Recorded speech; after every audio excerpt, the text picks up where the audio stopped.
नमस्कार मैत्रिणींनो, सासू सून किचनमध्ये तुमचे स्वागत आहे। आज आपण गोसावळ्याची भजी ही रेसिपी पाहणार आहोत। अतिशय सुंदर लागतात हे भजी आणि करायला तर अगदी सोपे आहेत। चला तर मग रेसिपीकडे सुरुवात करूया।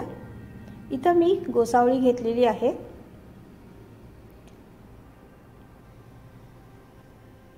ही स्वच्छ धुवून त्याचे दोन्ही साइडचे आपण देठ अगोदर काढून घेणार आहोत। देठाकडचा भाग काढून घ्यायचा आणि आडवे पातळ काप आपण करून घ्यायचे आहेत।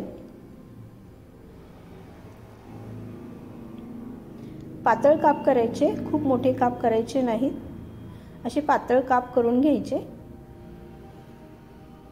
आपण जसे बटाटा भजी करतो तशीच रेसिपी आहे ही। असे पातळ काप करून झालेले आहेत। आता मी इथं बेसन घेणार आहे। हे अगोदर चाळून घेतलेलं आहे बेसन।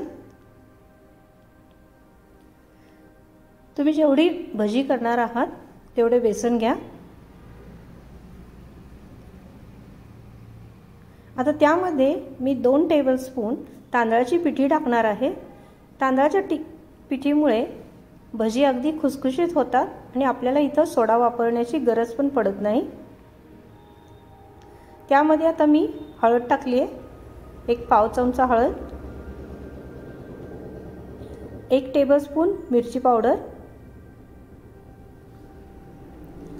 चवीनुसार मीठ टाकले आणि इथं ओवा हातावर क्रश करून टाकायचे।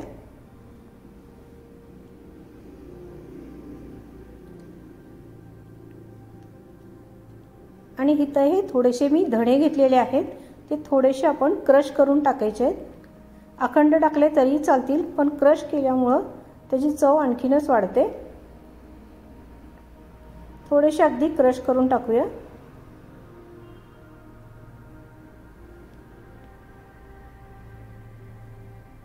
इथे हे क्रश करून झालेले आहेत। आता ते आपण टाकून घेऊया। आता हे सगळं एकदा अगोदर मिक्स करून घ्यायचं आहे। जे आपण कोरडे मसाले टाकलेत, पीठ आणि तांदळाची पिठी टाकलेली आहे, हे सगळं एकदा आपण मिक्स करून घेऊया।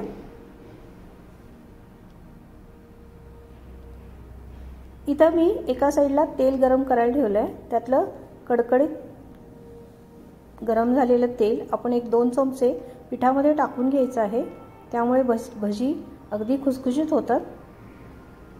हे सगळं मिक्स करून घेऊया। आता यामध्ये कांदा टाकून घेणार आहे। 1 बारीक चिरलेला कांदा घेतलेला आहे।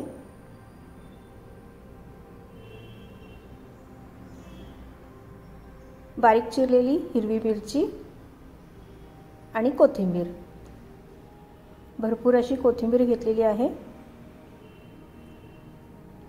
हे सगळं मिक्स करून आता यामध्ये थोडं थोडं लागेल तसं पाणी टाकून घ्यायचं आहे आपल्याला। आणि आपल्याला हे भज्याचं बॅटर तयार करून घ्यायचं आहे। अगोदर पाणी एकदम पटकन सगळं टाकायचं नाहीये, आपल्याला लागेल तसं बघतच पाणी टाकून घ्यायचं आहे।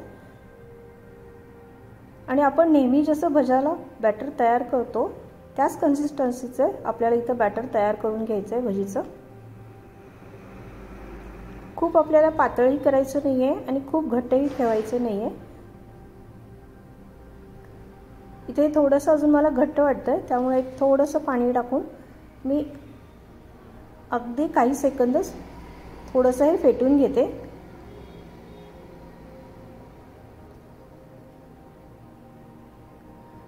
आपल्याला भज्याची पिठाची कन्सिस्टन्सी अशीच पाहिजे।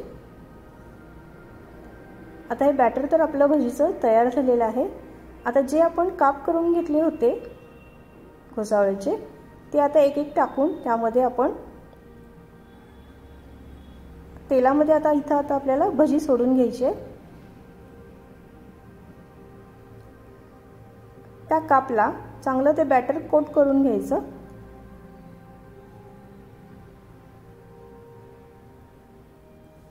तेल खूप उकळलेलं नसावं, मंद आचेवरच तेल गरम करून घ्यायचं आपल्याला।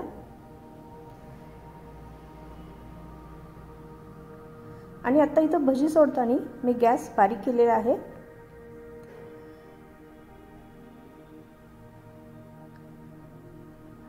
खूप मोठ्या आचेवर तेल गरम करून भजी त्यामध्ये सोडायची नाहीत, नाहीतर वरून भजी तळली जातात आणि आतून पीठ कच्चंच राहतं।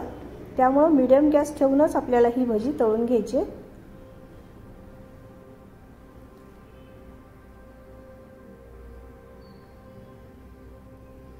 आता ही भजी आपल्याला दोन्ही साइडनी छान तळून घ्यायची आहे।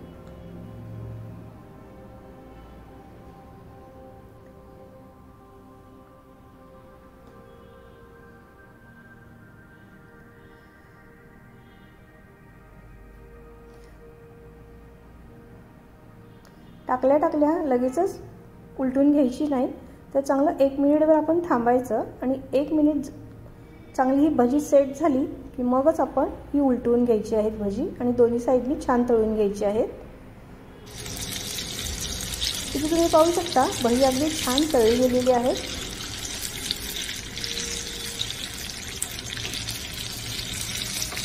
आता ही जशी तळली जाते तशी आपण इथे आता काढून घेऊया।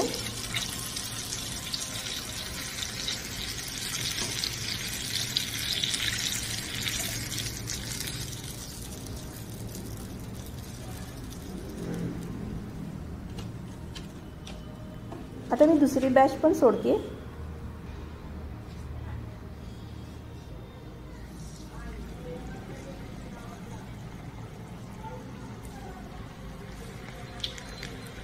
मैत्रिणींनो, माझी ही रेसिपी आवडली तर लाईक, शेअर, सबस्क्राईब करायला विसरू नका आणि बेल आयकॉन प्रेस करा।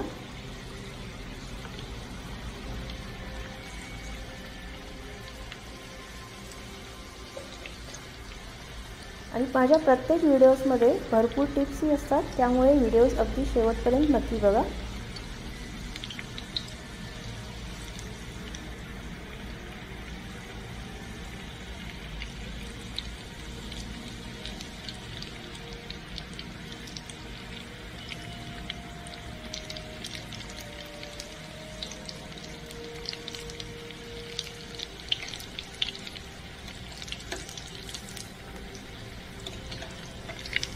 आता ही दुसरी बॅच पण आपल्याला छान तळून घ्यायची आहे।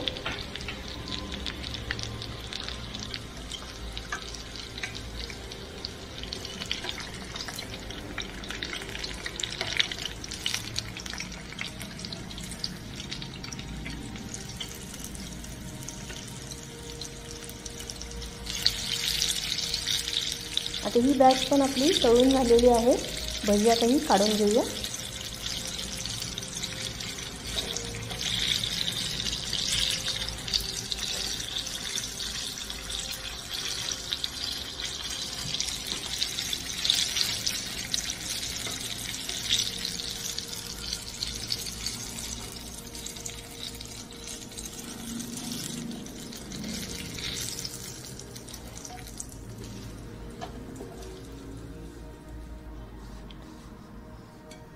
आता इथे गॅस मी बंद केला आहे। आता त्या गरम तेलामध्ये एक 2 ते 3 मिरच्या तळून घेऊया।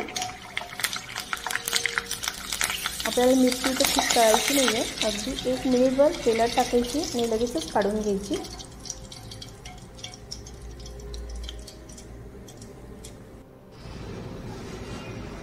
तुम्ही इथेही पाहू शकता भजी अगदी पूर्ण तयार झालेली आहे। रेसिपी आवडली असेल तर एक लाईक द्यायला विसरू नका।